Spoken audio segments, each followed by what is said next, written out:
जी तो स्टूडेंट, जैसे मैंने कहा था कि ये क्वेश्चन आपके सामने कर देती हूँ। 14/√98, 14/√98 जो कि इसको रेशनलाइज़ करना है, इसलिए हमारा मोनोमियल सर्ट क्या है, √98। इसके साथ न्यूमरेटर भी मल्टीप्लाई कर देंगे और डिनोमिनेटर में भी। इस प्रोसेस को कहते हैं रेशनलाइजेशन। ठीक है, न्यूमरेटर के साथ मल्टीप्लाई हो जाएगा और डिनोमिनेटर के साथ मल्टीप्लाई हो जाएगा। 14 को √98 के साथ मल्टीप्लाई करेंगे तो क्या आ जाएगा 14। अच्छा देखिए गर्ल्स, ये इस नंबर के साथ अंदर जाकर मल्टीप्लाई नहीं हो सकता, क्योंकि नंबर्स को मल्टीप्लाई करने के लिए उनकी स्टेट क्या होनी चाहिए, सेम। अब ये स्क्वायर रूट के बगैर है और ये स्क्वायर रूट में है। ये दोनों आप करें कि 14 को अंडर रूट के अंदर जाकर 98 से मल्टीप्लाई कर दें, तो ऐसा हरगिज़ आपने नहीं करना। जिस टर्म के बाद कुछ भी नहीं होता उसके साथ क्या होता है 1, तो 14 को आप 1 से मल्टीप्लाई करेंगे। 14 1 ज़ार 14 और साथ क्या आ जाएगा √98। ठीक है, अब ये भी क्या है √98 और ये भी क्या है √98, दोनों सेम है, तो इनका क्या आ जाएगा होल स्क्वायर ने स्क्वायर रूट को किया कैंसिल, तो नीचे क्या आ गया 98। अब ये कैंसिल हो सकते हैं न्यूमरेटर एंड डिनोमिनेटर। 14 1 ज़ार 14 एंड 14 7 ज़ार 98। ऊपर क्या आ गया, मैंने क्या कहा था कि आप कॉम्प्लिकेटेड टर्म्स को ब्रेक भी कर सकते हैं। ये मैंने आपके सामने ब्रेक किया। 2 4 ज़ार 8, 9 में से 8 निकाला तो बाकी 1 बचा, कैरी गया। 2 9 ज़ार 18, 7 7 ज़ार 49 एंड 7 1 ज़ार 7। मैंने क्या कहा था, तब तक ब्रेक करना है जब तक यहाँ पर 1 नहीं आ जाता। 2 अकेला है, 7 का क्या बन जाएगा स्क्वायर। यहाँ पर लिखा 2 मल्टीप्लाई बाय 7 का स्क्वायर ने स्क्वायर रूट को किया कैंसिल, तो चूँकि अब इसने इसको कैंसिल कर दिए तो 7 स्क्वायर रूट से बाहर आ जाएगा। और चूँकि 2 अकेला था, ये स्क्वायर रूट को कैंसिल नहीं कर सका, इसलिए स्क्वायर रूट के अंदर ही रहेगा। 7 ऊपर भी है, 7 नीचे भी है। 7 7 से क्या हो गया कैंसिल और √2 क्या हुआ आपका आंसर। अब हम इसके बाद होपफुली, मुझे पूरी उम्मीद है आप थर्ड क्वेश्चन अटैम्प्ट कर सकते हैं। इन्हीं लाइंस के थ्रू चलते हैं अगले क्वेश्चन की तरफ और देखते हैं कि वो क्या कह रहा है। अगला क्वेश्चन मैंने आपके सामने लिख दिया, क्या है 1/3 + 2 स्क्वायर रूट 5। ठीक है, आपने इसको मतलब सर्ट फ्री करना है डिनोमिनेटर को, यानी अंडर रूट इसको एक रैशनल नंबर में कन्वर्ट करना है।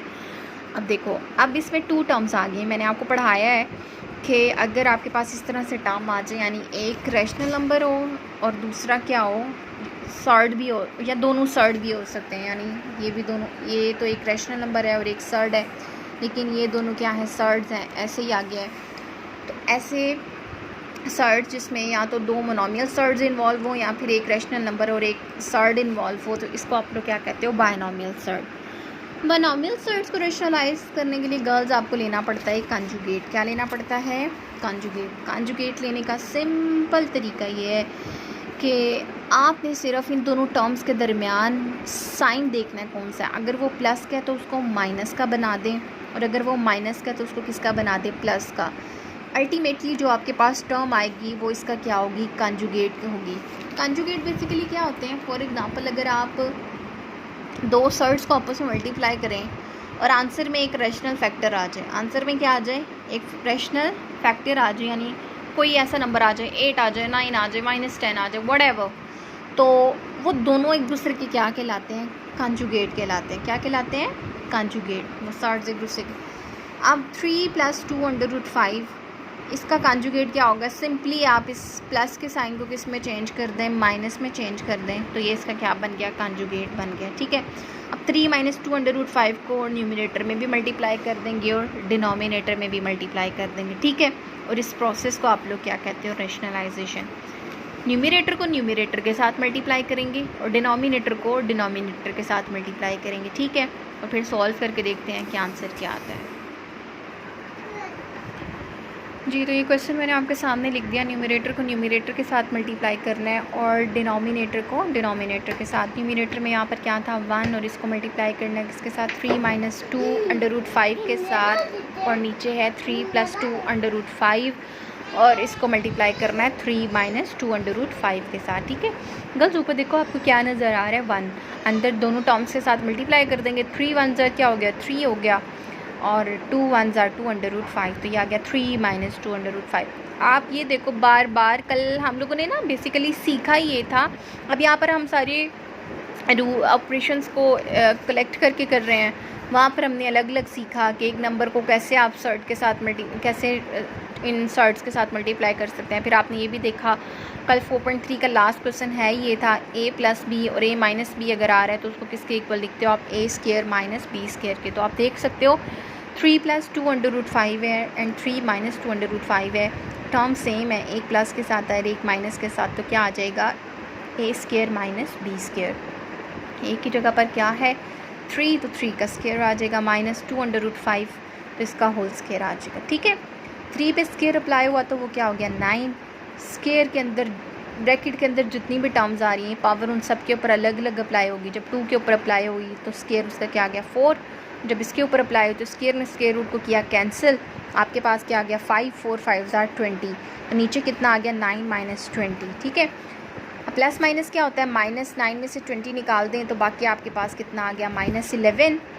तो आपने वो लिखा -1/11 को साइड पे कर लिया और साथ ब्रैकेट में क्या लिख दिया 3 माइनस, जो ऊपर न्यूमरेटर में रह गया था वो क्या था 3 माइनस 2 अंडर रूट 5। ठीक है, आपने डिनोमिनेटर को सर्ड फ्री करना था और उसमें से आप देख सकते हो कि सर्ड नहीं रहा, आंसर क्या आ गया, डिनोमिनेटर में क्या आ गया 11, न्यूमरेटर में क्या आता है इससे फ़र्क नहीं पड़ता, और यही आपका क्या होगा आंसर होगा। फ़िलहाल फ़र्क नहीं पड़ता क्योंकि उसने क्या कहा है रेशनलाइज द डिनोमिनेटर्स। अब इसका लास्ट 2 पार्ट्स में से एक करते हैं और फिर बाकी के जो रिमेनिंग पार्ट्स होंगे वो आप इन क्वेश्चंस को देखकर अच्छे से कर सकते हैं। जी तो स्टूडेंट्स क्वेश्चन मैंने आपके सामने लिख दिया, क्या है √5 प्लस √3 ओवर √5 माइनस √3। ठीक है, रेशनलाइज करना है, आपने अपने डिनोमिनेटर को देखना है। डिनोमिनेटर क्या नज़र आ रहा है √5 माइनस √3। ठीक है, आपने इसका क्या लेना है कंजुगेट लेना है। कंजुगेट लेने का सिंपल तरीका, यहाँ पर जो भी साइन है उसको चेंज कर दें, टर्म्स वैसी की वैसी रहेंगे, सिर्फ इस साइन को चेंज कर दें। अगर वो माइनस का तो प्लस में चला जाएगा और अगर वो प्लस का तो माइनस में।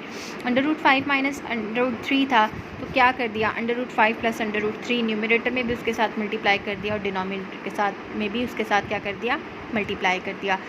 ये होगी रेशनलाइजेशन।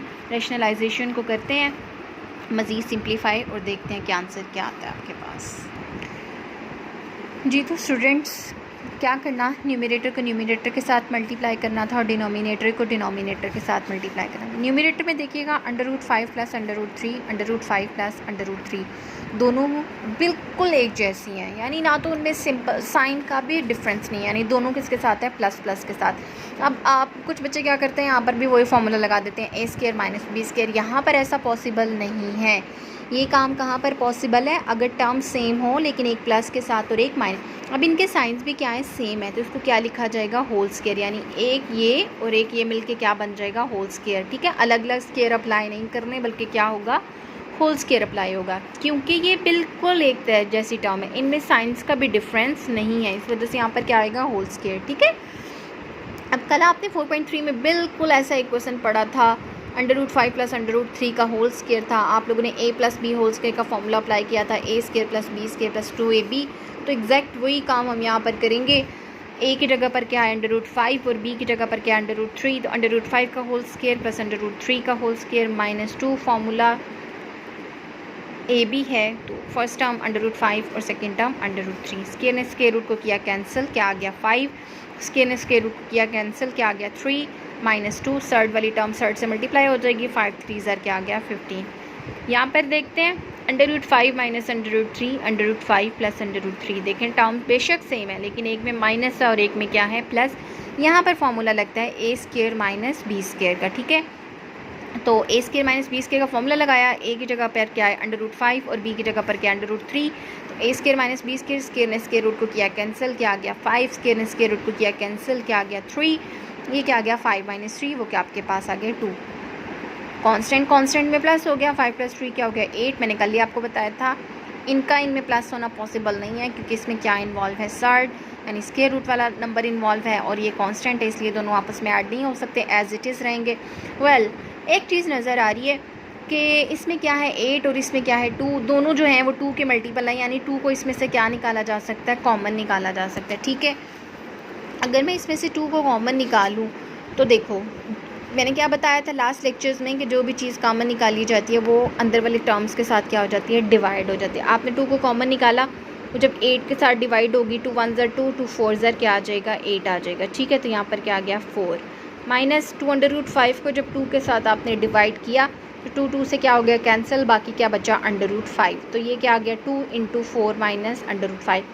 ऊपर वाला 2 नीचे वाले 2 से क्या हो गया, कैंसिल हो गया, और आपके पास आंसर में क्या आ गया, 4 - √5, और यही आपका क्या होगा, आंसर होगा।